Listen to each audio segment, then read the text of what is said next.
Ever since I was a kid, I've been fascinated by old technology.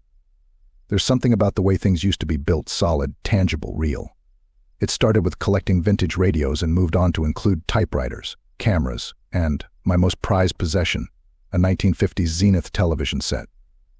This TV was a real gem, a black and white console model with a wooden cabinet, rabbit ears, and a big glass screen that took up most of the living room wall. I found it at a garage sale, dusty and forgotten, but still intact. After some tinkering and minor repairs, I got it to work again. It was then that things started to get strange.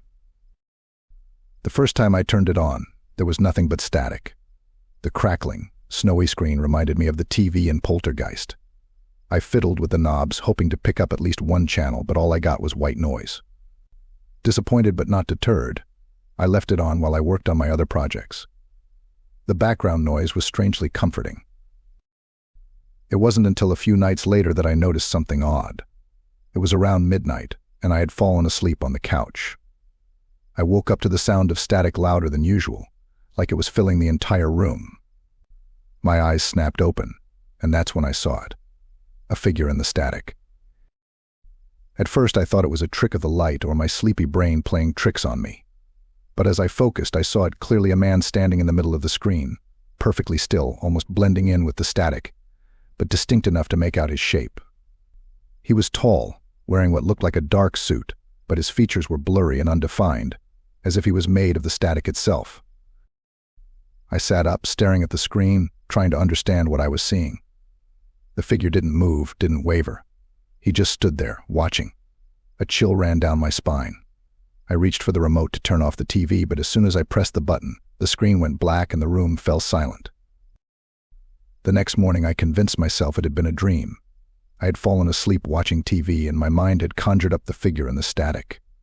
But the memory of it lingered, nagging at me. I avoided turning the TV on for the next few days, focusing on my other projects instead. But curiosity got the better of me. One night I decided to turn it on again, just to see if the figure would reappear. The static filled the screen, and I watched, my heart pounding in my chest. Minutes passed, and nothing happened.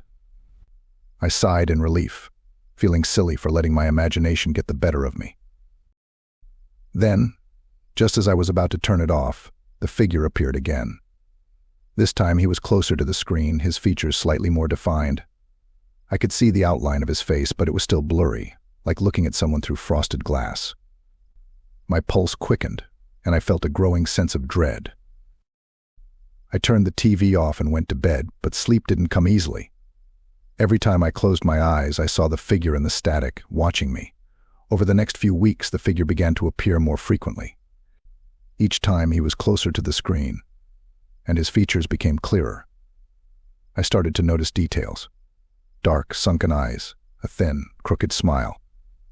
It was as if he was emerging from the static, getting closer to stepping out of the screen entirely. I became obsessed with the TV. I would turn it on at all hours of the day, watching the static, waiting for the figure to appear. I stopped going out, stopped talking to friends and family. My apartment became a dark, cluttered mess, the TV always on, always showing static. One night, the figure spoke. It started as a low, indistinct murmur, like a distant radio transmission.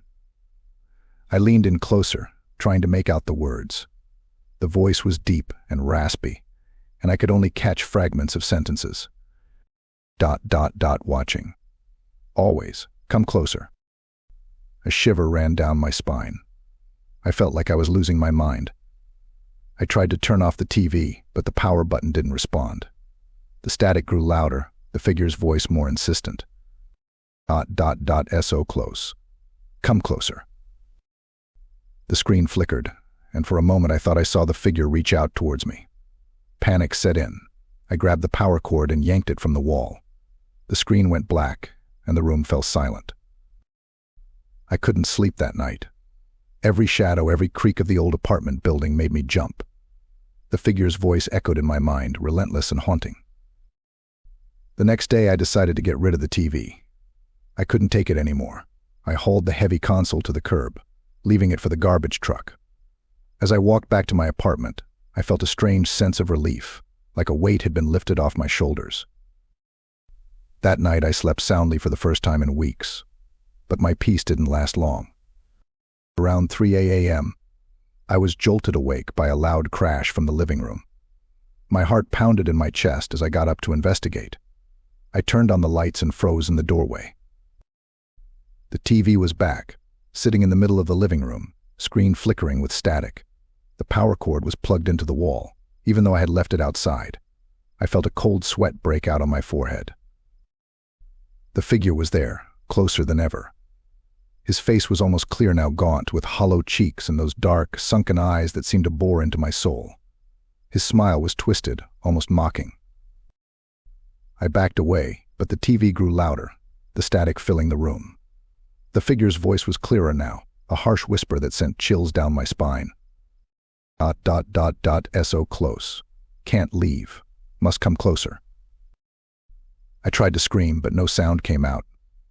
I felt a pull, a compulsion to move towards the TV, towards the figure. My legs moved on their own, taking slow, reluctant steps. The static grew louder, almost deafening. Just as I was about to reach the screen, the power went out. The apartment was plunged into darkness, and the static noise stopped abruptly. I stood there, trembling, in the silent, pitch-black room. When the lights came back on, the TV was gone. The living room was empty, as if it had never been there. I collapsed onto the couch, my mind racing. Had I imagined it all? Was I losing my grip on reality? I decided to leave the apartment. I couldn't stay there any longer. I packed a few essentials and checked into a motel on the other side of town. I didn't tell anyone what had happened who would believe me. I barely believed it myself. For a while, things seemed to return to normal. I started going out again, trying to rebuild my life. But the memory of the figure and the static haunted me. I avoided old TVs, avoided anything that reminded me of that night. Then, one evening, as I was flipping through the channels on the motel's TV, the screen went to static. My heart skipped a beat. I quickly changed the channel, but the static remained. I turned the TV off, but the static persisted, even with the screen dark. And there he was, the figure, clearer than ever, staring at me with those hollow eyes. Can't leave. Must come closer.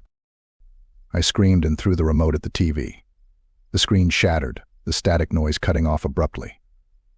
I stumbled back, breathing heavily, my mind racing. I packed my things and left the motel, driving aimlessly through the night. I ended up in a small, run-down motel off the highway, hoping the distance would keep me safe. But no matter where I go, he follows. Every TV, every screen, eventually turns to static, and he's there, watching, waiting.